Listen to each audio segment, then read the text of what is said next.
আসসালামু আলাইকুম, আমন্ত্রণ জানাচ্ছি মাই টিভি রাতের সংবাদে। সাথে আছি আমরা দুজন, আমি নুসরাত জাহান মুন এবং আমি শারাফত আহমেদ। আর শুরুতেই থাকছে সংবাদ শিরোনাম। খাদ্য নিরাপত্তা নিশ্চিত করতে হলে আমাদের যেমন কৃষি জমি রক্ষা করতে হবে, আবার প্রকৃতির সাথে আমরা যাতে চলতে পারি। কৃষি জমি রক্ষা করে শিল্পায়ন ও খাদ্য নিরাপত্তা নিশ্চিতে প্রধানমন্ত্রীর নির্দেশ। অর্থনৈতিক অঞ্চল কর্তৃপক্ষ বেজার গভর্নিং কমিটির বৈঠকে যোগদান।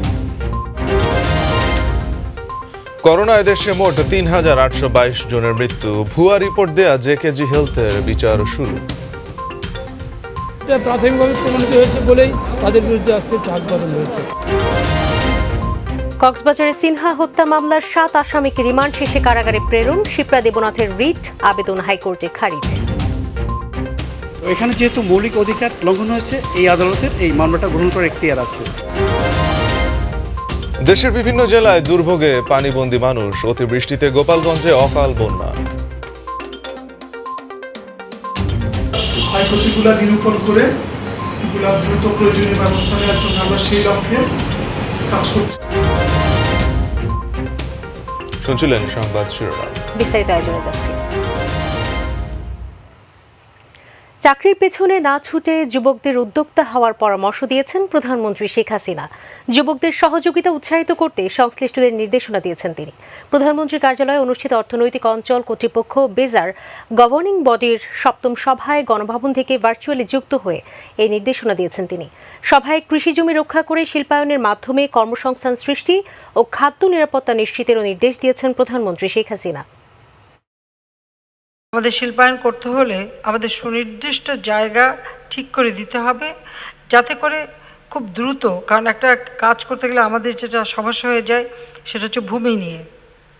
এই সমস্যাটা যাতে না থাকে সেটা মাথায় রেখে আবার পাশাপাশি আমার ফসলি জমি, কৃষি জমি, সেটাও আমাকে রক্ষা করতে হবে, বনভূমি রক্ষা করতে হবে। কারণ আমাদের যে বিশাল জনগোষ্ঠী, তাদের কর্মসংস্থান আমাদের লক্ষ্য।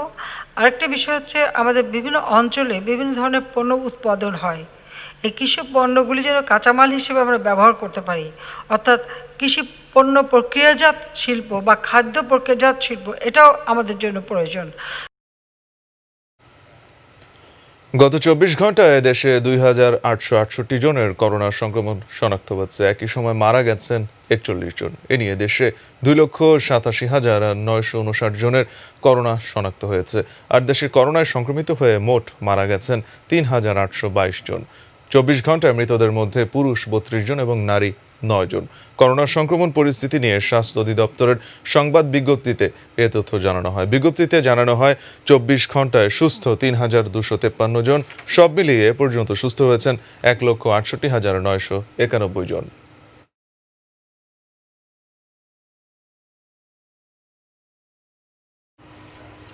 দর্শক, আমরা এখন চলে যাচ্ছি আমাদের সহকর্মী মোবালিক করিমের কাছে। তিনি জানাচ্ছেন দেশ বিদেশের সর্বশেষ করোনা পরিস্থিতি।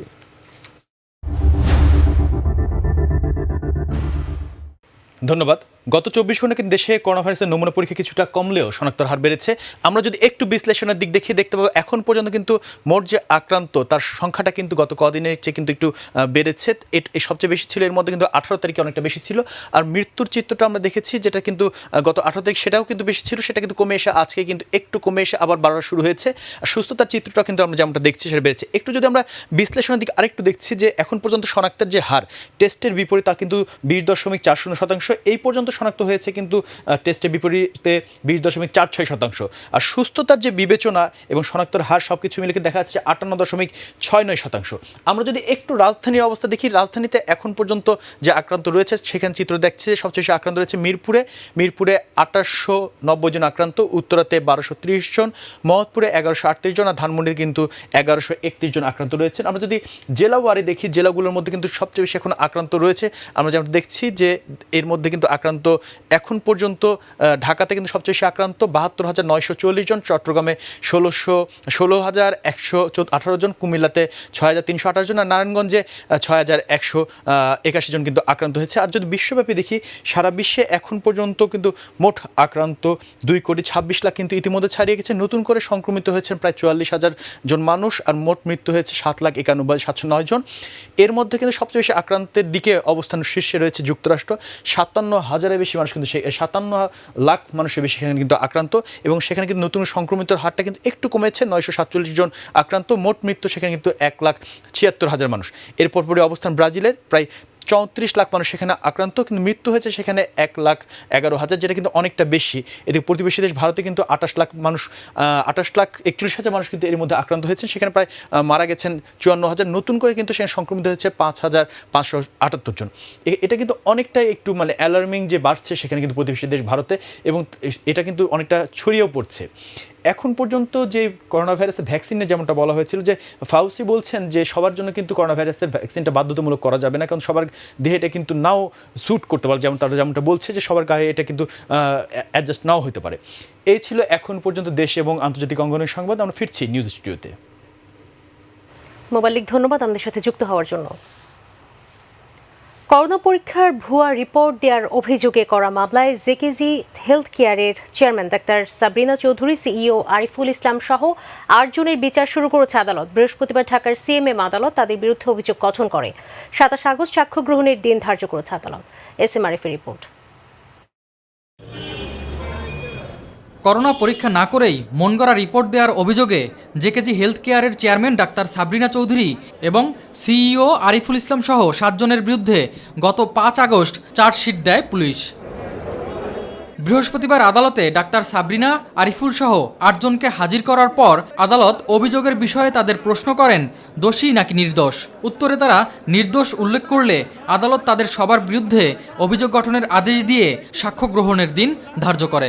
সাক্ষীরা তারা যারা সাক্ষী দিয়েছে এই ইয়েতে 161-এ, তারা 164-এ তারা প্রত্যেকেই এই আসামিদের নাম বলেছে এবং তারা ঘটনার সাথে সম্পৃক্ত আছে এই কথাগুলি বলেছে, এবং এটা প্রাথমিকভাবে প্রমাণিত হয়েছে বলেই তাদের বিরুদ্ধে আজকে চার্জ গঠন হয়েছে।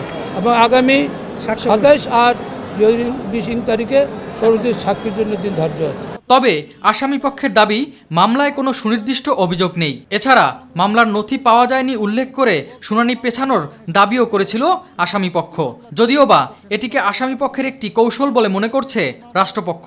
এই মামলার চার্জশিটে কোথাও উনি বলেন নাই যে এই মামলায় যে এই ঘটনার বিবরণ এটা।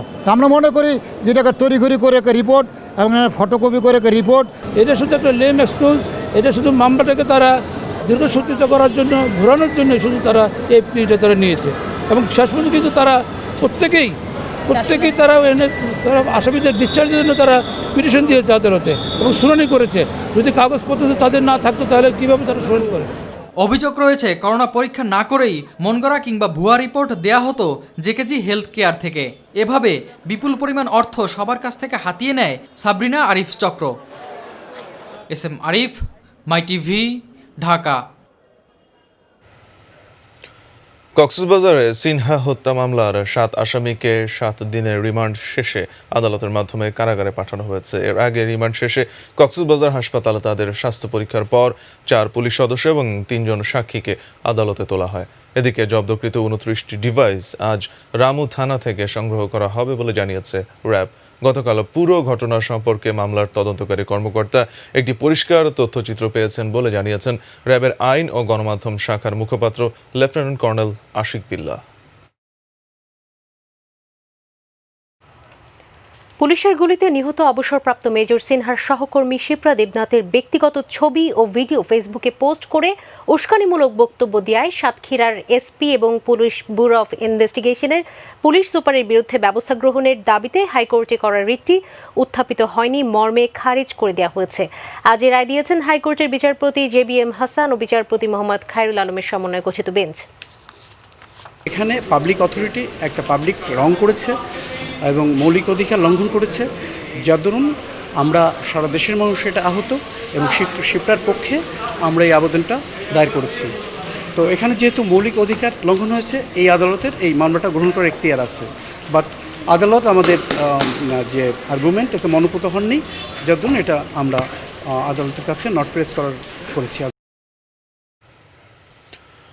অবসরপ্রাপ্ত মেজর সিনহা মোহাম্মদ রাশেদ খান হত্যাকাণ্ড সহ সকল বিচার বহির্ভূত হত্যাকাণ্ডই অনাকাঙ্ক্ষিত উল্লেখ করে পররাষ্ট্রমন্ত্রী ডক্টর AK আব্দুল মোমেন বলেছেন, এসব হত্যাকাণ্ডের বিচার নিশ্চিতে কাজ করছে সরকার।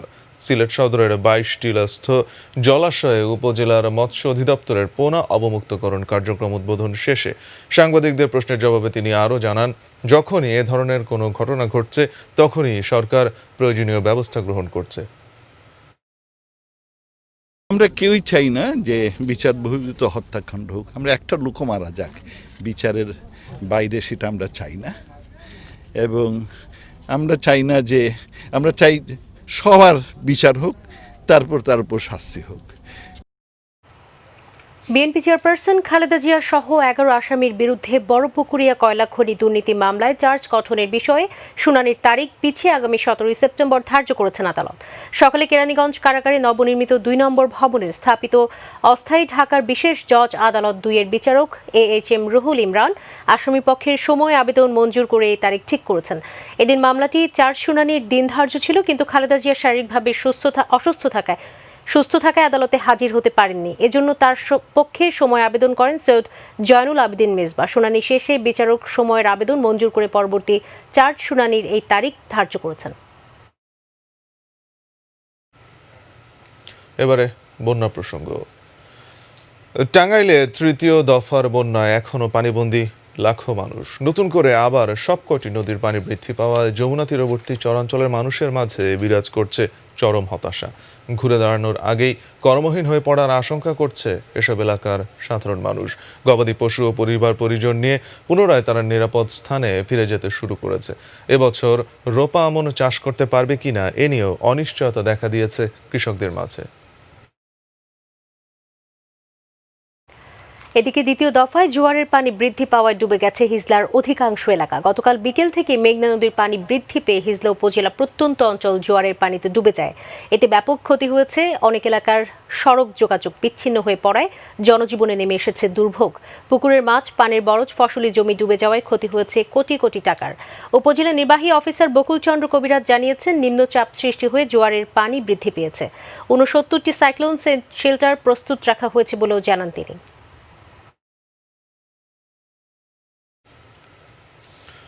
ভোলার মেঘনা নদীর পানি বিপদসীমার 105 সেন্টিমিটার উপর দিয়ে প্রবাহিত হচ্ছে। এতে তলিয়ে গেছে বেড়িবাঁধের বাইরের প্রায় 20টি গ্রাম। পানিবন্দী হয়ে পড়েছেন হাজারো মানুষ। দুর্ভোগ পোহাচ্ছেন পানিবন্দী পরিবারগুলো।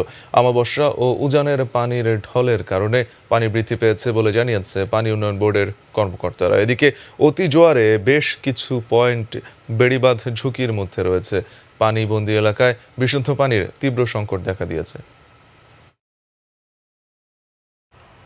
প্রাণঘাতী করোনা ভাইরাসের মাঝে গত কয়েকদিনের টানা ভারী বর্ষণ ও বর্ষায় নদ নদীর পানি বৃদ্ধি পাওয়ায় গোপালগঞ্জের অকাল বন্যার সৃষ্টি হয়েছে। এতে গোপালগঞ্জ সদর উপজেলার প্রায় 15টি ইউনিয়নের কয়েক হাজার পরিবার ক্ষতিগ্রস্ত হয়েছে।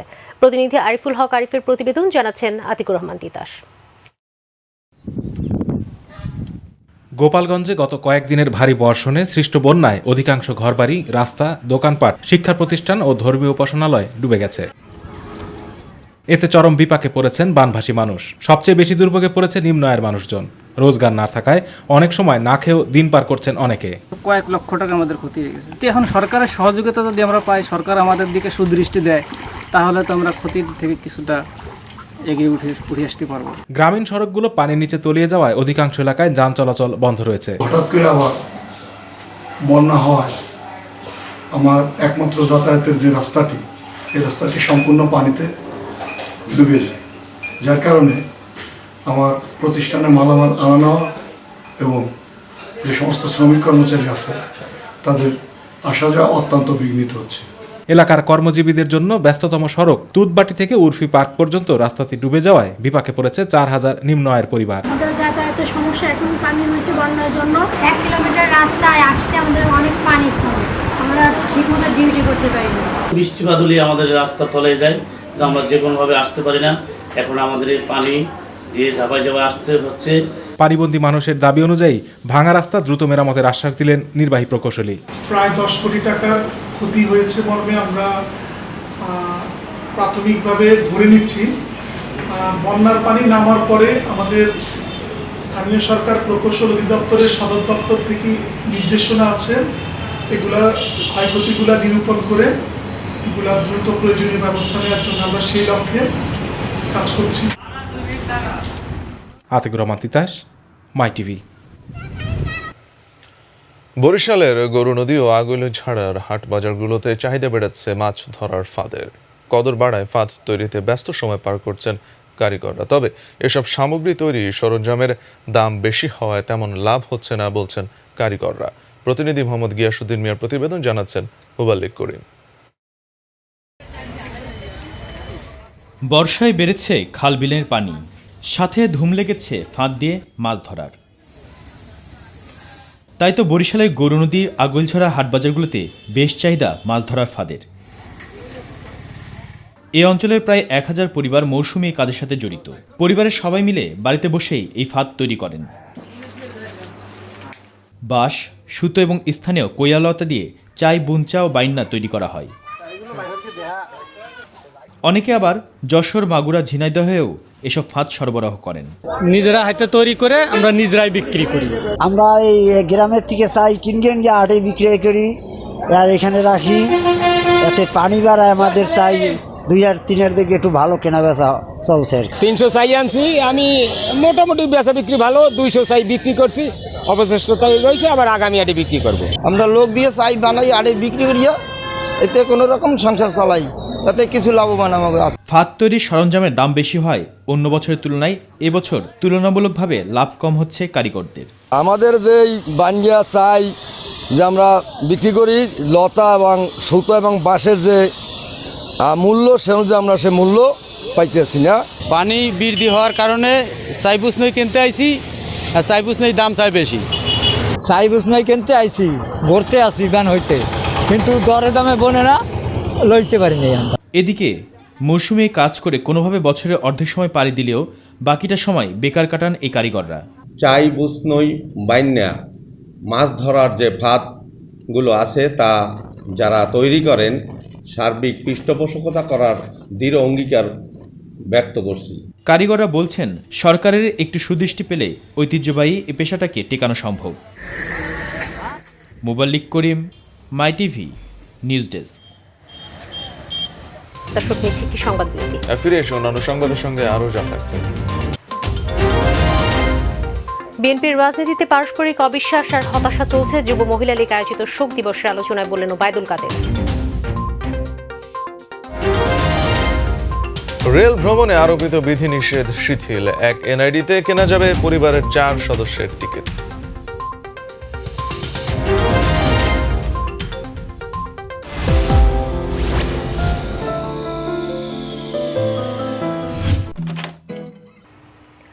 বিএনপির রাজনীতিতে পারস্পরিক অবিশ্বাস আর হতাশার দুর্যোগ চলছে বলে মন্তব্য করেছেন আওয়ামী লীগ সাধারণ সম্পাদক ওবায়দুল কাদের।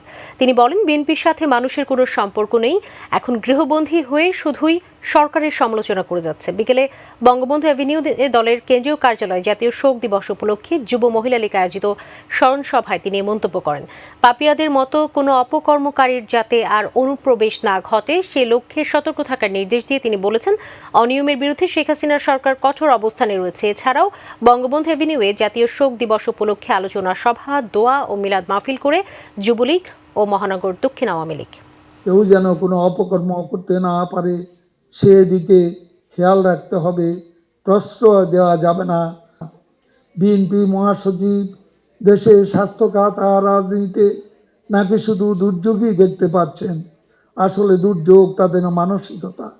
বিএনপি রাজনীতিতে পারস্পরিক অবিশ্বাস আর হতাশার দুর্যোগ চলছে। বাংলাদেশ রেলওয়েতে ভ্রমণকারী যাত্রী সাধারণের ভ্রমণের সময় জাতীয় পরিচয়পত্র প্রদর্শনের শর্ত শিথিল করা হয়েছে। পাশাপাশি এক আইডি কার্ডে পরিবারের সর্বোচ্চ 4 জন সদস্যেরা টিকিট ক্রয় ও ট্রেন ভ্রমণ করা যাবে। গত 13ই আগস্ট বাংলাদেশ রেলওয়ের গণবিজ্ঞপ্তিতে রেলওয়েতে ভ্রমণকারী যাত্রী সাধারণের ভ্রমণের সময় জাতীয় পরিচয়পত্র সহ ভ্রমণের কথা উল্লেখ করা হয়। এতে করে ভোগান্তিতে পড়তে হয় যাত্রীদের। এছাড়া 27 আগস্ট থেকে আরও 18 জোড়া ট্রেন চালানোর সিদ্ধান্ত নিয়েছে রেল মন্ত্রণালয়। এবার বিজনেস ইনসাইট। গতি আসছে না 20,000 কোটি টাকার প্রণোদনা প্যাকেজের ঋণ বিতরণে। সম্প্রতি বাণিজ্যিক ব্যাংক ও আর্থিক প্রতিষ্ঠানের ব্যবস্থাপনা পরিচালকদের এক বৈঠকে কেন্দ্রীয় ব্যাংকের পক্ষ থেকে সময়সীমা বাড়ানো হয়েছে 31 অক্টোবর পর্যন্ত। সংশ্লিষ্টরা বলছেন, ব্যবসায়ী, ব্যাংক ও আর্থিক প্রতিষ্ঠান প্রত্যেকেই পালন করতে হবে দায়িত্বশীল ভূমিকা। মিনুল মজলিসের বিশেষ রিপোর্টে বিস্তারিত। করোনার দীর্ঘমেয়াদী প্রভাব মোকাবেলায় গত এপ্রিলে কুটির, ক্ষুদ্র ও মাঝারি শিল্পের জন্য 20,000 কোটি টাকার প্রণোদনা প্যাকেজ ঘোষণা করে কেন্দ্রীয় ব্যাংক। কথা ছিল আগামী 31 আগস্টের মধ্যে বিতরণ করা হবে তহবিলের সমুদয় ঋণ, কিন্তু অনুসন্ধানে জানা যায় 31 জুলাইয়ের মধ্যে এই তহবিল থেকে ব্যাংক ও আর্থিক প্রতিষ্ঠানগুলো ঋণ বিতরণ করতে পেরেছে মাত্র 2,700 কোটি টাকা, যা মোট তহবিলের মাত্র 13%। আর 15 আগস্ট পর্যন্ত বিতরণ করা হয়েছে 25%-এরও কম। করোনা ভাইরাসের কারণে একটা প্যাকেজ দিয়ে দিয়েছে, সেই প্যাকেজের আওতায় যারা যারা আসলে পাওয়ার যোগ্যতা যাদের আছে তারাও আবেদন করছে, আবার যারা যোগ্যতা নাই তারাও আবেদন করে বসছে এই সুযোগে।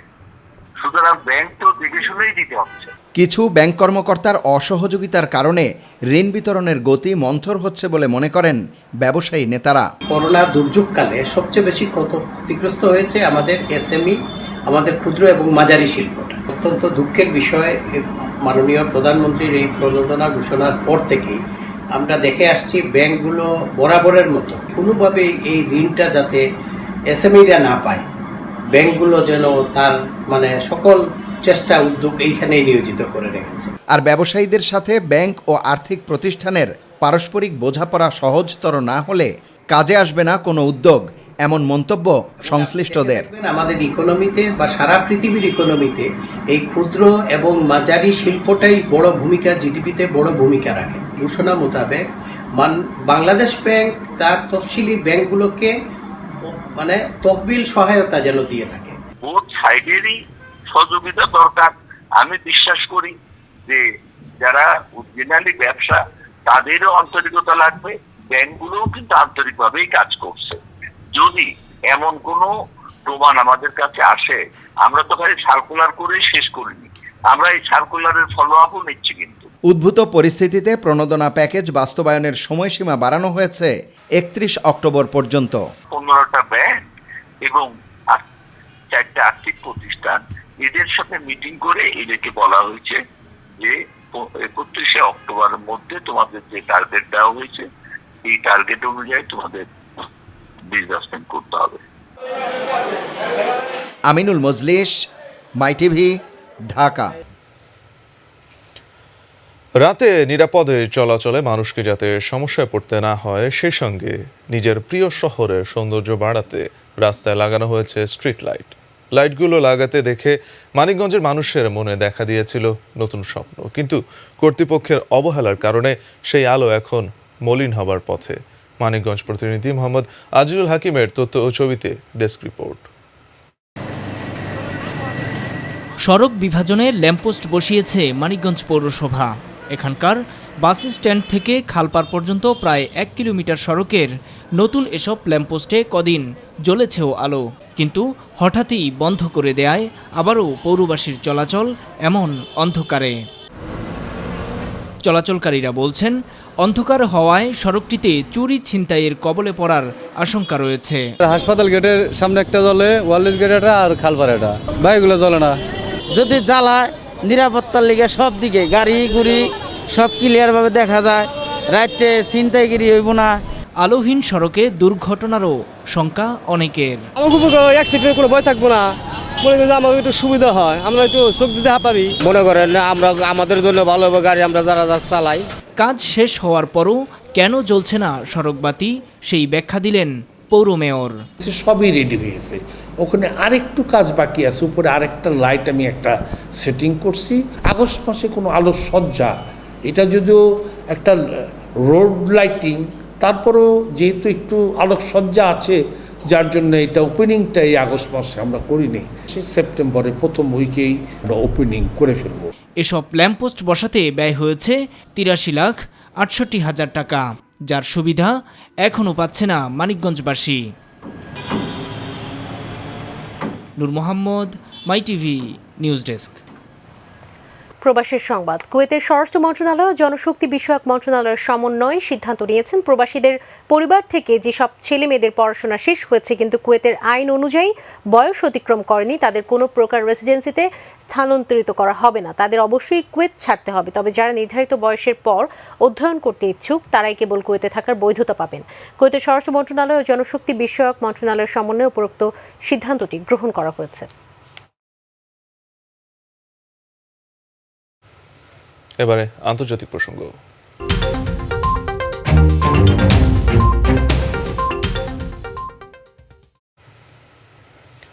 মার্কিন প্রেসিডেন্ট ডোনাল্ড ট্রাম্প গুরুত্ব সহকারে কখনোই রাষ্ট্রপতির দায়িত্ব পালন করেননি বলে অভিযোগ করেছেন যুক্তরাষ্ট্রের সাবেক প্রেসিডেন্ট বারাক ওবামা।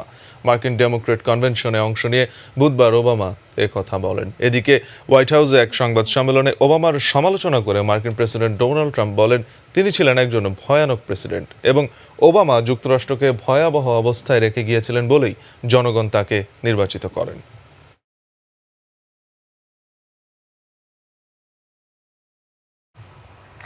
করোনা বিপর্যস্ত বিশ্বে ক্রমেই স্বাভাবিক হচ্ছে জনজীবন। যদিও গবেষকদের মতে করোনা প্রতিনিয়ত চরিত্র বদলালেও এখনও শক্তিশালী রয়ে গেছে। গবেষকদের নতুন গবেষণা এমনটাই বলছে। এর মধ্যে জার্মানির একদল বিশেষজ্ঞ দাবি করছেন অ্যান্টিবডিকে রুখে দিতে বর্মবস্ত্র পরে রয়েছে করোনা ভাইরাসও। বিস্তারিত মার্জিয়া মান্নানের রিপোর্টে।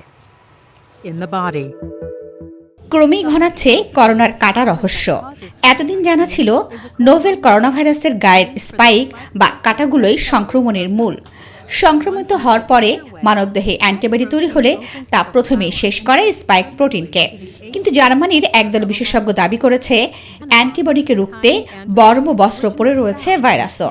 ফলে স্পাইক প্রোটিনের ধারে কাছেও ঘেঁষতে পারে না ওই অ্যান্টিবডি। সম্প্রতি সায়েন্স পত্রিকায় গবেষণাপত্রটি প্রকাশিত হয়েছে। আলট্রা হাই রেজলিউশন মাইক্রোস্কোপিক পদ্ধতির সাহায্যে পরীক্ষা করে জার্মানির ম্যাক্স প্লাঙ্ক ইনস্টিটিউট অব বায়োফিজিক্সের গবেষকরা দাবি করেছেন ভাইরাসটির উপরিভাগে স্পাইক প্রোটিনকে ঢেকে রেখেছে শর্করা জাতীয় অণু গ্লাইক্যান। কাটার মতো দেখতে স্পাইক প্রোটিনটির মাথার অংশ গোলাকার, নিচের অংশে একটি লম্বা স্ট্যান্ড। গবেষণাপত্রে বলা হয়েছে এই স্ট্যান্ডটি বেশ নমনীয়, ব্যাপকভাবে নড়াচড়া করতে পারে। সংক্রমিত কোষটিকে স্ক্যান করে ফেলে সে এবং সেই অনুযায়ী গায়ে চাপিয়ে ফেলে গ্লাইকান বর্ম। তবে তথ্যটি ভয়াবহ হলেও ভাইরাসের এই চরিত্রটি প্রতিষেধক তৈরিতে সাহায্য করবে বলে দাবি করেছেন বিজ্ঞানীরা। এদিকে সম্প্রতি মার্কিন গোয়েন্দা সংস্থা তাদের রিপোর্টে জানিয়েছে জানুয়ারির গোড়ায় করোনা ভাইরাসের বিপদ সম্পর্কে বেইজিংকে পুরো অন্ধকারে রেখেছিল হুবে প্রদেশ ও উহানের স্থানীয় সরকার। আর এ কারণেই এই ভাইরাসের সংক্রমণ মারাত্মক আকার ধারণ করে। এই বিষয়ে তাদের কাছে যথেষ্ট প্রমাণ রয়েছে বলে দাবি করেছে মার্কিন গোয়েন্দারা। Marjia Mannan, mine TV. Corona পরিস্থিতিতে সীমান্ত বন্ধ থাকার পাশাপাশি সাম্প্রতিক বন্যার কারণে উত্তর কোরিয়ায় তীব্র খাদ্য সংকট তৈরি হয়েছে। সম্প্রতি প্রেসিডেন্ট কিম তার দেশের বাসিন্দাদের বাড়িতে থাকা পোষা কুকুর জব্দের নির্দেশ দিয়েছেন, যেগুলো রেস্টুরেন্টে বিক্রি করে দেয়া হবে, যার বিনিময়ে বাসিন্দারা তেল চাল পাবেন। আরও জানাচ্ছেন মুবাল্লিক করিম।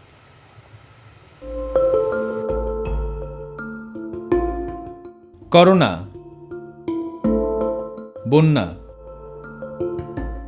সম্প্রতি জাতিসংঘে প্রকাশিত এক প্রতিবেদনে বলা হয়েছে উত্তর কোরিয়ার 60% বাসিন্দাই ব্যাপক খাদ্য সংকটে আছে। চলতি মাসে বন্যায় প্রায় 10 লাখ একর জমির ফসল ক্ষতিগ্রস্ত হয়েছে, ধ্বংস হয়ে গিয়েছে 17,000 বাড়িঘর। তবে এই সংকটময় পরিস্থিতিতেও প্রেসিডেন্ট কিম জং উনের স্বৈরাচারী সিদ্ধান্তের শিকার হচ্ছেন উত্তর কোরিয়ার নাগরিকরা। সম্প্রতি কিম তার দেশের বাসিন্দাদের বাড়িতে থাকা পোষা কুকুর জব্দের নির্দেশ দিয়েছেন। উত্তর কোরিয়ায় অভিজাত শ্রেণীর মানুষরাই কুকুর পুষে থাকেন। পোষা কুকুর রয়েছে এমন বাড়িগুলোকে ইতিমধ্যে চিহ্নিত করেছে উত্তর কোরিয়া কর্তৃপক্ষ। এখনও জোরপূর্বক মালিকের কাছ থেকে তার কুকুরকে ছিনিয়ে নেওয়া হচ্ছে, বাজেয়াপ্ত করা হচ্ছে কুকুরের মালিকানা। জব্দ করার পর মালিকদের একটি সার্টিফিকেট দেয়া হচ্ছে, যেটি দিয়ে তারা আগামী 10 অক্টোবর তেল এবং চাল সংগ্রহ করতে পারবেন। জব্দ করা কিছু কুকুরকে চিড়িয়াখানায় বন্দী করা হচ্ছে, বাকিগুলোকে বিক্রি করে দেওয়া হচ্ছে রেস্টুরেন্টে। মুবাল্লিক করিম, মাই টিভি। এই সঙ্গে সংবাদের শেষ প্রান্তে আমরা তবে যাবার আগে শিরোনামগুলো জানিয়ে দেব আরও একবার। তো খাদ্য নিরাপত্তা নিশ্চিত করতে হলে আমাদের যেমন কৃষি জমি রক্ষা করতে হবে, আবার প্রকৃতির সাথে আমরা যাতে চলতে পারি। কৃষি জমি রক্ষা করে শিল্পায়ন ও খাদ্য নিরাপত্তা নিশ্চিতে প্রধানমন্ত্রীর নির্দেশ, অর্থনৈতিক অঞ্চল কর্তৃপক্ষ বেজার গভর্নিং কমিটি বৈঠকে যোগদান। করোনায় দেশে মোট ৩,৮২২ জনের মৃত্যু, ভুয়া রিপোর্ট দেয়া জেকেজি হেলথের বিচার শুরু। প্রাথমিকভাবে প্রমাণিত হয়েছে বলেই তাদের বিরুদ্ধে আজকে চার্জ বাতিল হয়েছে। কক্সবাজারে সিনহা হত্যা মামলার 7 আসামিকে রিমান্ড শেষে কারাগারে প্রেরণ, শিপ্রা দেবনাথের রিট আবেদন হাইকোর্টে খারিজ। এখানে যেহেতু মৌলিক অধিকার লঙ্ঘন হয়েছে, এই আদালতের এই মামলাটা গ্রহণ করার এখতিয়ার আছে। দেশের বিভিন্ন জেলায় দুর্ভোগে পানিবন্দী মানুষ, অতিবৃষ্টিতে গোপালগঞ্জে অকাল বন্যা।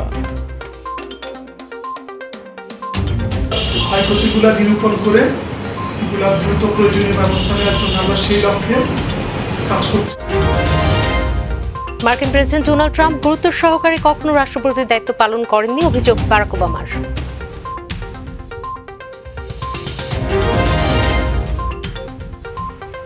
দর্শক, এই ছিল এখনকার সংবাদে। ধন্যবাদ আমাদের সাথে থাকার জন্য। এছাড়া ইউটিউবে মাই টিভির সংবাদ পেতে ভিজিট করুন youtube.com/mytvbd নিউজ। আমাদের অনুষ্ঠান দেখতে ভিজিট করুন youtube/mytvbangla, facebook/mytvbangla এবং twitter/mytvbangla।